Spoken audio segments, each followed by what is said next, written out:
I think even when we first created the event, we started going through our Facebook friend lists and stuff like that and adding people. And as it spread via word of mouth, we had professors reach out to us to say, like, we think this is so great what you're doing, like, let us know if we can help in any way. We reached out to Jenny Hall-Jones, and even before we did that, the OUPD reached out to us just to be like, hey, let's set up a meeting, make sure that we, know everything that's going on, we make sure that we know, like, where this is taking place, and that way they could provide police officers here and the Athens PD as well.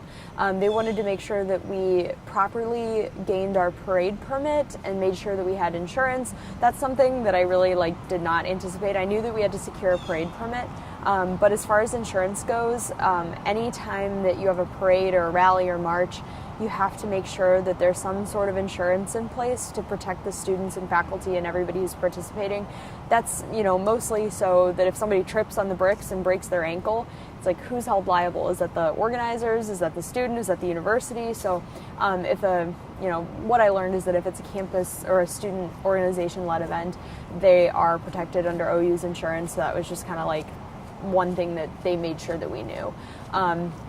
I would say sitting down and meeting with the OUPD, I was a little bit nervous beforehand because I wasn't sure if they were going to be like, well, you absolutely can't have it on College Green, especially not in front of Cutler Hall, and you can't do it here, and but that was definitely not the case. They were accommodating. They, basically just sat and listened to our ideas, and they were like, well, we don't really have anything to say that, like, this could be a bad event, but they did make sure to warn us that there are some people who sometimes come to events like these and want to use the platform to share their agenda or whatever.